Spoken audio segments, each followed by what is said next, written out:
नमस्कार, मैं हूं यास्मीन। बॉलीवुड की क्वीन कहे जाने वाली कंगना रनौत लगातार सुर्खियों में छाई हुई है। सुशांत सिंह राजपूत और उनके परिवार को न्याय दिलाने की मांग के बीच कंगना रनौत और महाराष्ट्र सरकार के बीच बीते दिनों काफी तनातनी देखने को मिली। वहीं हाल ही में बीएमसी ने कंगना रनौत के ऑफिस पर बुलडोजर चलाया और इस बीच big boss fame Rakhi Sawant ने कंगना रनौत को लेकर कुछ ऐसा कह दिया कि अब हर जगह उनकी खिल्ली उड़ रही है। राखी सावंत ने अपने इंस्टाग्राम अकाउंट पर एक वीडियो शेयर किया जिसमें उन्होंने कहा कि कंगना के साथ जो भी हो रहा है वो अच्छा हो रहा है। राखी सावंत के इस वीडियो पर कमेंट कर कंगना के फैंस उन्हें लताड़ लगा रहे हैं। एक यूजर ने लिखा, मुंह काला तो पता है किसका है और वी आर विद कंगना। उसने किसी को भी कुछ गलत नहीं कहा है, बस उसकी जंग ये 2 कौड़ी के एक्टर एंड एक्ट्रेस से है, तो कीप योर माउथ शट। वहीं एक दूसरे यूजर ने कमेंट करते हुए लिखा, कंगना इज ऑलवेज राइट, शेरनी है शेरनी। इसके अलावा एक और यूजर ने राखी को लताड़ लगाते हुए लिखा है, गालियां सुनने के लिए वीडियो बनाती हो आप, कभी कुछ अच्छा भी किया करो, लोग तारीफ करें आपकी, क्यों ऐसे ही अपनी बेइज्जती करवाती हो। वहीं एक और यूजर ने लिखा, चुप कर गधी, तेरा कुछ नहीं हो सकता। इतना ही नहीं, एक और यूजर ने लिखा है, बकवास मत कर चुड़ैल। तो देखा आपने, राखी सावंत को कंगना के खिलाफ बयानबाजी करना काफी ज्यादा भारी पड़ गया है। किसी ने उन्हें गधी तो किसी ने उन्हें चुड़ैल बोल दिया है। बता दें कि इन दिनों कंगना लगातार शिवसेना संघ विवाद को लेकर चर्चाओं में है। वहीं दूसरी तरफ कई लोग कंगना का खुलकर सपोर्ट भी कर रहे हैं और शिवसेना को लताड़ लगा रहे हैं। इन दिनों जो भी कंगना से पंगा ले रहा है उसे मुंह की खानी पड़ रही है और अब राखी ने भी कंगना के खिलाफ बयानबाजी करके खुद को ट्रोल करा दिया है। जाते जाते आपको सुनाते हैं राखी सावंत का वो बयान जिसमें उन्होंने कंगना के खिलाफ जहर उगला है। पिछड़ी जाति के समाज के लोगों को तुमने चूहा कहा है, तो कंगना रनावत तुमने उन्हें अब्यूज किया है। पिछड़ी जाति के लोगों को बुरा बोलने के लिए कंगना रनावत तेरा मुंह काला। अगर तुम इंसान हो तो उन सब से माफी मांगो। हर इंसान एक समान है। जब ऊपर वाला ईश्वर हर एक इंसान को सूरज की किरणें और चांद की रोशनी देता है, तो कंगना रनावत तुम कौन होती हो, इंसान जातियों को अलग अलग करने वाली और ऊंच नीच में भेदभाव करने वाली? तुम कोई नहीं हो। इसलिए तुमने पिछड़ी जाति के लोगों को चूहा कहा है। चूहिया तुम हो। 100 चूहे खा के हज को चली कंगना रनावत, तो तुम हो चूहिया, ना कि हमारे लोग हैं। हिंदुस्तान का संविधान पढ़ो। आज तुम आज़ाद हो बिकॉज हमारा संविधान स्ट्रांग है। डॉक्टर बाबा साहेब आम्बेडकर जी ने जो नेक काम किए हैं, जो संविधान को लाए हैं, जो बदला है, वो कोई नहीं कर सकता। जय भीम। पुराने ज़माने में औरतें हस्बैंड के मर जाने के बाद सती की जाती थी, उनके बाल निकाल दिए जाते थे। आज तुम आज़ाद हो क्योंकि हमारे लिए संविधान है। हमारे लेजेंडों ने हमारे लिए बलिदान दिया है और तुम हमारे पिछड़ी जाति के लोगों को, हमारे समाज को तुम अब्यूज़ करती हो। ये मत भूलो कि तुमने झांसी की रानी के ऊपर फिल्म बनाई थी। कौन थी वो?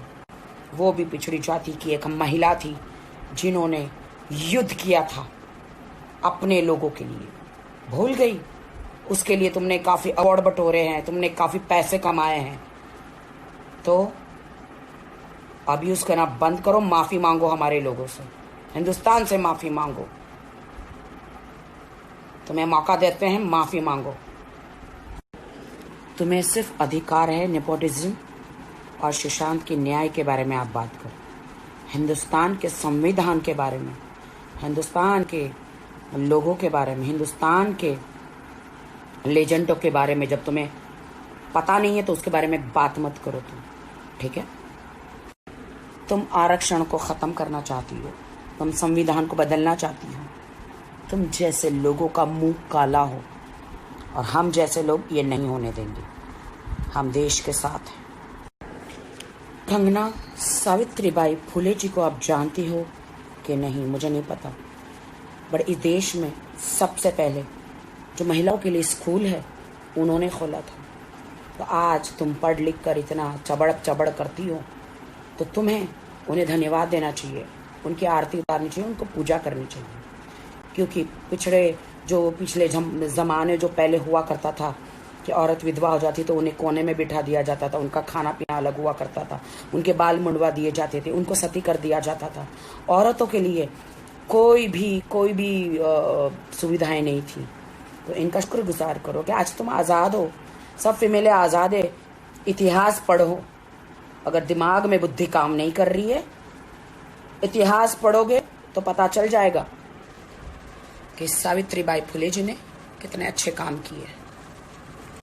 कंगना रनावत, संविधान पढ़ो। संविधान नहीं होता तो तुम्हें जौहर करना पड़ता, और अनफॉर्चुनेट अगर तुम विधवा हो जाती तो तुम्हें सती हो जाना पड़ता, एक कोने में बैठे रहना पड़ता, संसार से अलग कर दिया जाता और तुम दूसरी शादी भी नहीं कर सकती थी। इसीलिए संविधान पढ़ो, सोचे समझे बगैर मत बोलो। संविधान ना होता तो आपको सती कहलाना पड़ता, संविधान ना होता तो आप ये पढ़ लिख कर स्कूल भी नहीं जा पाती, कुछ नहीं कर पाती। यहाँ तक जो बॉलीवुड में आके जो तुम स्टार बनी हो, हम बने हैं स्टार, जितने भी स्टार बने हैं लोग, संविधान नहीं होता तो इतने कामयाब भी हम नहीं होते, और महिलाएं खास करके इतनी आगे नहीं बढ़ पाती। बहुत सारे लोगों की माँओं ने बर्तन मांजकर, सड़कों पर झाड़ू लगाकर अपने बच्चों की परवरिश करी है, तो उन लोगों को तुम अब्यूज मत करो। ईश्वर न करे कि तुम्हारी माँ ने ऐसा कुछ तुम्हारे लिए किया हो, लोगों के बर्तन मांजकर, सड़कों पर झाड़ू लगाकर, लोगों के टॉयलेट धोकर तुम्हें पढ़ाया हो। अगर तुम्हें अच्छी परवरिश मिली है तो वो संविधान को धन्यवाद कहो, ईश्वर को धन्यवाद कहो। तो दूसरों को, पिछड़ी जाति के समाज को तुम अब्यूज मत करो। झांसी की रानी में जो असली किरदार जो निभाया था उजलकारी बाई, वो एक बहुजन समाज की बेटी थी जो अपने लोगों के लिए लड़ी थी। तो क्या ये आप भूल गई? तो आप सुशांत के लिए न्याय मांगो, उसके खूनी को तो हम भी ढूंढ रहे हैं। 4 फोटो मोदी जी के साथ क्लिक कराने से आप देश के प्रधानमंत्री नहीं बन जाएगी।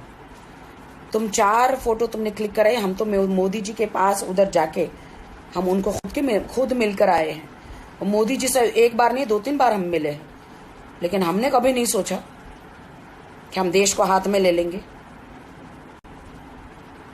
मोदी जी के साथ 4 फोटो खिंचवाने से, मोदी जी को 2-4 बार मिलने से तुम खुद को प्रधानमंत्री समझ के बैठी हो क्या? गलतफहमी में जीना बंद करो कंगना रनावत।